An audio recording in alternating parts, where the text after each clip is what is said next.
Have you ever tried standing completely still for hours? Not just scrolling on your phone or staring at the ceiling. I mean real stillness. No blinking, no swallowing, no twitching.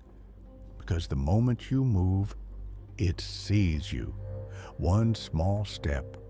And that might be the last thing you ever do. This isn't a legend, not a bedtime story or a ghost tale shared around a campfire. This is what started with my neighbor and ended for our entire neighborhood. Before I tell you the whole story, make sure to subscribe, leave a like, and drop a comment. Could you survive if even the slightest motion meant certain death? I live in the suburbs. Quiet street, friendly neighbors, backyard barbecues. Everything changed in a single moment. It was an ordinary morning. I stepped outside to take out the trash, and I saw Douglas, my neighbor, the guy who'd joke over the fence and mow both our lawns. But this morning, he was just standing in the middle of his yard, staring at nothing, motionless like a statue, not blinking, not breathing heavily, just frozen. "Doug," I called out, "you okay?" Silence. I stepped toward him, and that's when his eyes widened. His body trembled slightly, like he was forcing himself not to move. His stare turned glassy, animalistic. I backed away, unnerved, and the next morning, he was gone. That night, police showed up. So did paramedics. The neighbors watched from their porches. Douglas was dead, but not how you'd expect. There was no blood, no bruises, just a twisted expression of pure terror frozen on his face. They said it was a heart attack, but my gut told me otherwise. I set up a security camera on my porch, pointed at the street. I needed proof, or peace of mind. Instead, I got the first glimpse.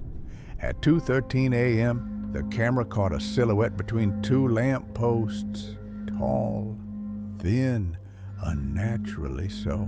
No features, just shape. And it moved only when something else did, like it was waiting. Over the next few days, people started vanishing. The neighbor's dog, the jogger from across the street, a woman who wheeled her bike onto the sidewalk. Each one disappeared without a trace. No screams, no struggle, just gone. I saw a pattern. They were all moving, so I ran an experiment. I placed a mannequin in my front yard, set up motion sensors, infrared, night vision, and I waited. At exactly 2 a.m., the sensors triggered. The figure appeared. It crept toward the mannequin, paused, hovered, then vanished. The next morning, I found scratches around the mannequin's neck.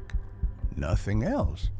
That's when I knew it can't see you if you don't move.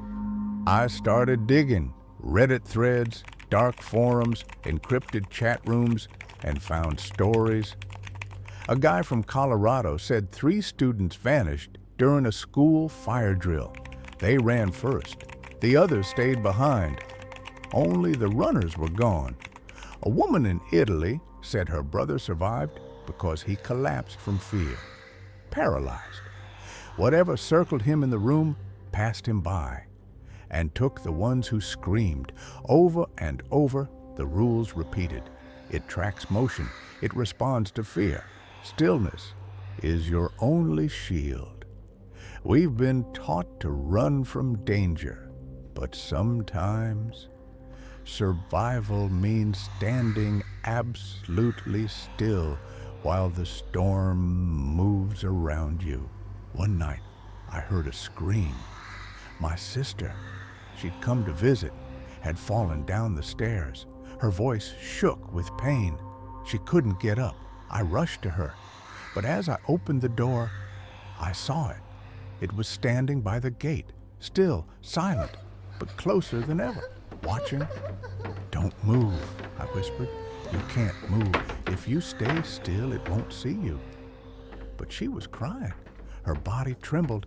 I crawled toward her, inch by inch, my skin crawling, my eyes burning. I could feel it. The air was heavier, the silence louder. When I finally reached her and touched her hand, she flinched, and in that moment, it took a step. Just one. And everything around us went black. I woke up in a hospital bed. My sister survived. I did too. But half the neighborhood didn't. Since that night, I've stopped walking. I crawl slowly. I sleep in shifts. I don't breathe too loudly because I know it's still out there and it's waiting. His video was narrated using AI voice. If you noticed any errors or have stories of your own, leave a comment. Make sure to like, subscribe, and share this video with someone who thinks they can outrun fear.